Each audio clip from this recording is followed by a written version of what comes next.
Hello hi dear friends. Okay, ഞാൻ Rocky. നമ്മൾ കുറച്ച് ദിവസമായല്ലേ കണ്ടിട്ട്. ഞാൻ കുറച്ച് ദിവസമായി വീഡിയോ കാര്യങ്ങളൊക്കെ ചെയ്തിട്ട്. കാര്യം എന്ന് വെച്ച് കഴിഞ്ഞാൽ ഒന്ന് രണ്ട് കാര്യങ്ങളാണ് മെയിൻ ആയിട്ടുള്ള കാര്യം. എനിക്കിങ്ങനെ ഈ സോഷ്യൽ മീഡിയ കിടന്ന് അടികൂടാനൊന്നും എനിക്ക് ഒരു താല്പര്യമില്ല. ഞാൻ അങ്ങനെ സോഷ്യൽ മീഡിയയിൽ കിടന്ന് ഫേക്കായിട്ട് അടികൂടുന്ന ഒരാളുമല്ല. അപ്പോഴത്തേക്കും ഞാൻ ഈ ബിഗ് ബോസിൽ നിന്ന് ഇറങ്ങിയിട്ട് കുറച്ച് വീഡിയോസൊക്കെ ഞാൻ പോസ്റ്റ് ചെയ്യുകയുണ്ടായി. കുറച്ച് എന്റേതായിട്ടുള്ള കുറച്ച് അഭിപ്രായങ്ങൾ പറഞ്ഞു. മറ്റുള്ള ആൾക്കാരുടെ അഭിപ്രായങ്ങളിൽ കുറച്ച് എന്റേതായിട്ടുള്ള അഭിപ്രായങ്ങൾ ഞാൻ പറഞ്ഞപ്പോഴത്തേക്കും അത് വലിയ പ്രോബ്ലത്തിലോട്ട് പോയി. അതല്ലെങ്കിൽ ആ സോഷ്യൽ മീഡിയയിൽ കിടന്ന് അടികൂടുന്ന അല്ലെങ്കിൽ ചെളിവാരി പരസ്പരം എറിയുന്ന ഒരു സാഹചര്യത്തിലോട്ട് പോയപ്പോഴത്തേക്കുമാണ് ഞാൻ വിട്ടത്. കാര്യം എന്ന് വെച്ച് കഴിഞ്ഞാൽ എനിക്കിതൊന്നും ശീലമില്ലാത്ത കാര്യമാണ്. എനിക്കിങ്ങനെ ഫേക്കായിട്ട് കിടന്ന് അടികൂടാനൊന്നും എനിക്ക് അറിയത്തില്ല. എനിക്ക് അങ്ങനെയുള്ള ശീലമില്ല. ഓക്കെ, എന്തായിരുന്നാലും ഇപ്പം ഞാനൊരു വീഡിയോ ചെയ്യാനുള്ള പ്രധാനപ്പെട്ട കാരണം എന്ന് വെച്ച് കഴിഞ്ഞാൽ രണ്ട് കാരണമാണ്. ഒന്നാമത്തെ കാരണം ബിഗ് ബോസ് വഴിയാണല്ലോ എന്നെ നിങ്ങളൊക്കെ പരിചയപ്പെട്ടത്. എന്നെ അറിഞ്ഞത് ബിഗ് ബോസ് വഴിയാണ്. അപ്പം അതുകൊണ്ട് തന്നെ എനിക്ക് ഈ ഒരു കാര്യം നിങ്ങളുടെ അടുത്ത് പറയണമെന്ന് തോന്നി. കാര്യം ബിഗ് ബോസ് ഫൈനൽ വരാൻ പോവുകയാണ്. അപ്പം ഫൈനലിൽ നോർമലി നമ്മൾ ഇന്നുവരെ കണ്ടിട്ടുള്ള എല്ലാ ഫൈനലിലും തന്നെ ബിഗ് ബോസിൽ പങ്കെടുത്തിട്ടുള്ള എല്ലാ കണ്ടസ്റ്റന്റും ഫൈനലിൽ ഉണ്ടാവുക തന്നെ ചെയ്യും.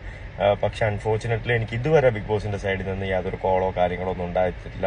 ഇനി ഫൈനലിൽ നിന്ന് അവരെന്നെ ഒഴിവാക്കിയോ എന്ന് പോലും എനിക്ക് അറിയത്തില്ല. എന്തായിരുന്നാലും ഫൈനൽ ഉണ്ടാവോ ഇല്ല എന്നുള്ള കാര്യം എനിക്കറിയത്തില്ല. റോക്കി ഫൈനലിൽ കാണോ ഇല്ല എന്നുള്ള കാര്യം അറിയത്തില്ല. എന്തായിരുന്നാലും എന്നെ സ്നേഹിച്ചതിലും പിന്നെ അതുപോലെ തന്നെ എനിക്ക് ഇതുവരെ നൽകിക്കൊണ്ടിരിക്കുന്ന എല്ലാ സപ്പോർട്ടിലും ഇനി അങ്ങോട്ടും എന്നെ സപ്പോർട്ട് ചെയ്യുന്നുള്ള പ്രതീക്ഷ എനിക്കുണ്ട്. ഇപ്പം ബിഗ് ബോസ് മാത്രമല്ലല്ലോ, അല്ലാത്ത പല മാർഗത്തിലൂടെയും എനിക്ക് നിങ്ങളുമായിട്ട് ബന്ധപ്പെടാൻ സാധിക്കും. തീർച്ചയായിട്ടും നല്ല നല്ല നല്ല വലിയ പ്രോജക്റ്റുകളൊക്കെ വരട്ടെ എന്ന് ഞാൻ പ്രാർത്ഥിക്കുന്നു. നല്ല സിനിമയിലൂടെ നമുക്ക് കാണാം എന്ന് ഞാൻ പ്രതീക്ഷിക്കുന്നു. അതുപോലെ തന്നെ വേറെ രണ്ടാമത്തെ ഒരു കാര്യം എന്ന് വെച്ച് കഴിഞ്ഞാൽ ചെറിയൊരു ഓട്ട് അഭ്യർത്ഥനയാണ്. കാര്യം ഋഷി അതുപോലെ തന്നെ അർജുൻ, നിങ്ങൾക്ക് അവരുടെ ഇതുവരെയുള്ള എല്ലാ പ്രവർത്തനങ്ങളും ഇഷ്ടപ്പെട്ടിട്ടുണ്ടെങ്കിൽ തീർച്ചയായിട്ടും ഋഷിക്കും അതുപോലെ തന്നെ അർജുനും നിങ്ങളുടെ സപ്പോർട്ട് കൊടുക്കുക. അതായത് ടീം 10 എന്നുള്ള രീതിയിലാണ് ഞാനത് സംസാരിക്കുന്നത്.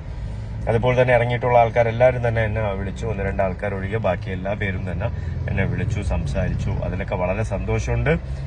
അപ്പം ഈ ഒരു കാര്യം പറയാൻ വേണ്ടിയിട്ട് കാര്യം ഒരുപാട് ആൾക്കാർ എൻ്റെ അടുത്ത് ചോദിക്കുന്നു, റോക്കി ബിഗ് ബോസിൽ ഫൈനൽ പോകുന്നുണ്ടോ, എന്താണ് തീരുമാനമായോ എന്നൊക്കെ ചോദിക്കുന്നുണ്ട്. അതുകൊണ്ടാണ് ഞാൻ ഇങ്ങനെ ഒരു വീഡിയോ ഇപ്പോൾ പോസ്റ്റ് ചെയ്യുന്നത്. എന്തായിരുന്നാലും എനിക്ക് ഇതുവരെ കോളോ കാര്യങ്ങളോ ഒന്നും ഉണ്ടായിട്ടില്ല. അവരുടെ ഭാഗത്തു നിന്നും ഒരു അറിയിപ്പോ എനിക്ക് ഇതുവരെ കിട്ടിയിട്ടില്ല. ഓക്കെ, അതാണ് കാര്യം. അപ്പം ഇനി നമുക്ക് കാണാൻ പറ്റോ ഇല്ലേ, ബിഗ് ബോസ് വഴി കാണാൻ പറ്റോ ഇല്ലെന്നൊന്നും എനിക്ക് അറിയത്തില്ല. പക്ഷെ തീർച്ചയായിട്ടും നമ്മൾ കാണും. ഇനിയും കാണും. ഇനിയും നിങ്ങൾ എന്നെയും കാണും, ഞാൻ നിങ്ങളെയും കാണും. ഓക്കെ, അപ്പം എല്ലാവർക്കും എൻ്റെ എന്തോ പറയാം, ഒരുപാട് സന്തോഷം, ഒരുപാട് സ്നേഹം മാത്രം. അപ്പം ഒരു കാര്യം ഓർമ്മ ഉണ്ടല്ലോ, ഋഷിയെയും അർജുനെയും എല്ലാവരും സപ്പോർട്ട് ചെയ്യുക. Okay, by.